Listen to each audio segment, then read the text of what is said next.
Have you ever felt like your values were kind of being tested, like the world was pushing you to maybe compromise what you believed in? Oh, yeah.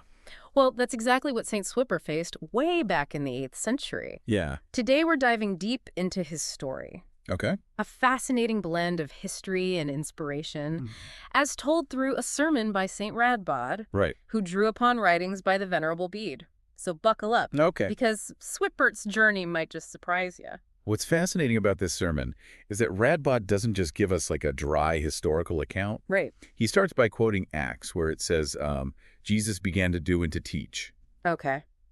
Radbod uses this to set the stage for Swipper's life, someone who truly embodied his teachings. Okay, so right from the start, we're getting a sense that this isn't just a history lesson. Yeah. It's about how Switbert lived his beliefs in a really challenging world. Right. But before we get into that, can you give us some background on Switbert himself? Sure. Who was he and where did he come from? Well, according to Bede, Switbert was originally from England Okay.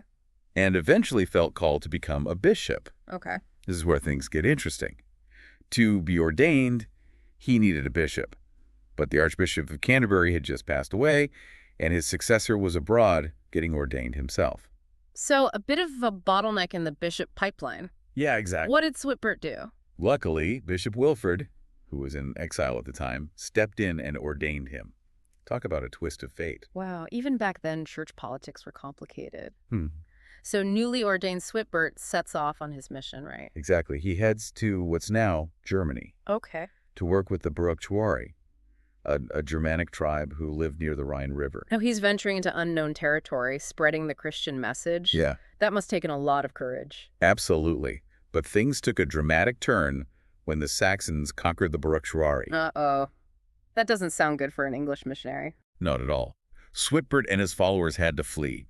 They sought refuge with a Frankish ruler named Pippin, Charlemagne's grandfather, actually. No way. So Switbert was connected to some pretty major historical figures. He was. And get this, Pippin granted Switbert an island in the Rhine to establish a monastery. It was called in Litor, in the local language. So Switbert goes from missionary to refugee to founding a monastery. Yeah. This guy's life is taking some unexpected turns. Right. But I'm guessing these challenges are what Radbod is referring to when he calls Switbert a remarkable soldier. You're catching on. That's where the sermon takes a more allegorical turn. Radbod paints this vivid picture of Switbert as a spiritual warrior, constantly battling against threats to Christians. Yeah. He even compares him to a roaring lion and a lurking wolf. That's a powerful image. Yeah, So Switbert's mission wasn't just about spreading the word. It was about protecting his flock from these wolves and lions, whatever that may represent. precisely. Radbod is highlighting Switbert's strength and resilience in the face of these dangers. He describes him as a vigilant shepherd, fearlessly defending his soldiers from persecution. Okay, so we're starting to see how Switbert embodies those virtues Radbod was talking about earlier. But what weapons did he use in this spiritual battle? Did he actually fight back with physical force? That's where it gets really interesting. Radbod is very clear that Switbert's weapons were not of this world. Okay. He wasn't wielding swords and shields. Right. Instead, he says Switbert was girded with faith, hope, and charity. So more like a David and Goliath situation, right? Yeah. Taking on giants with virtues as his weapons. Exactly. Radbod seems to be saying that even against seemingly impossible odds, these virtues were Switbert's source of strength and resilience. And he goes on to praise a whole array of other impressive qualities that Switbert possessed. Okay, give me the rundown. Okay. What other virtues did Switbert embody? Radbod praises his humility, gentleness, patience, modesty, purity, even self-restraint, watchfulness in prayer, fairness, and compassion. Wow, he really does sound like the ideal Christian. Right. But you mentioned earlier that Radbod was trying to inspire his audience. How does all this praise fit into that? It's like Radbod is painting this vivid picture of what a life lived in accordance with Christian virtues looks like. Yeah. He wants his listeners to see Switbert as a role model, someone to aspire to. So instead of just saying, be a good person, Yeah. he's giving them a concrete example of what that actually looks like in practice. Precisely. But what I find particularly interesting is how Radbod emphasizes Switbert's discernment. Okay. He wasn't just blindly accepting of everyone and everything. Right. He was able to distinguish between people's actions and their inherent worth. So he could see the good in people even when they made mistakes. Exactly.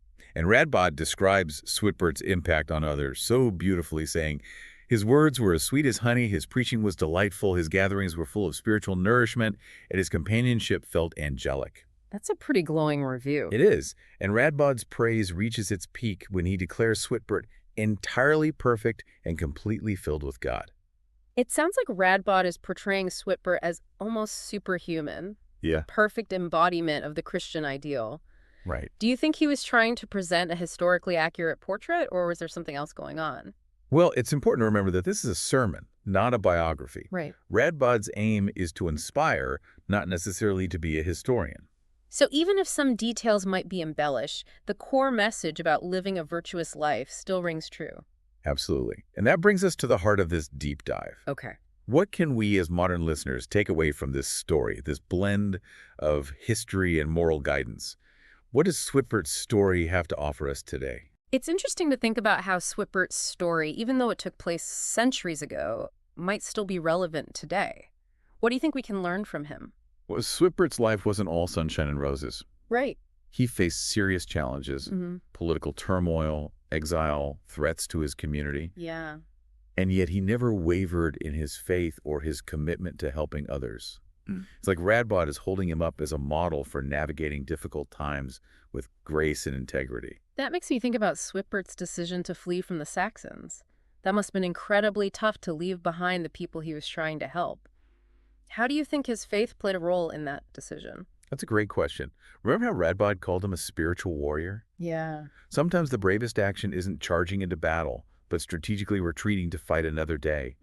By finding refuge with Pippin, Swibert was able to continue his mission, eventually founding a monastery that carried on his work. That's a really interesting perspective. So maybe it's not about winning every battle, but about staying true to your values and finding a way to keep going even when things get tough. Exactly, and that's something we can all relate to, right? We all face our own lions and wolves, maybe not literal ones, Right. but challenges that test our courage and our commitment to what we believe in. Absolutely. I'm thinking about those virtues Radbod listed.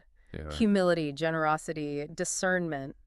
Do you think those qualities could actually help us navigate our own modern-day struggles? I think they're more relevant than ever. Okay. Take discernment, for example. Right. In today's world, we're bombarded with information, opinions, and choices. Yeah. Being able to discern, to sift through all the noise and figure out what truly matters. Yeah. That's a crucial skill. That's such a good point. It's like we need that Swibert-level discernment to figure out what information to trust, what causes to support, even how to spend our time. Exactly. And the other virtues Radbod highlighted, humility, generosity, compassion, these aren't just nice to haves. Yeah. They're essential for building strong communities, for bridging divides, for making the world a better place. So even though Swibert lived centuries ago, his story reminds us that these timeless virtues are still powerful tools for navigating the complexities of life. Absolutely. And as you go about your day, I'd encourage you to consider this. What lions and wolves are you facing? And how might Swibert's example, his courage, his resilience, his commitment to his values, inspire you to face your own challenges? That's a powerful thought to leave us with. Thanks for joining us on this fascinating deep dive into the life and legacy of Saint Swibert. It's amazing how a story from so long ago can still offer guidance and inspiration for us today. It's been my pleasure. And remember, there's always more to uncover, more to learn. Keep exploring, keep questioning, and keep seeking out those stories that connect us to the past and illuminate our present.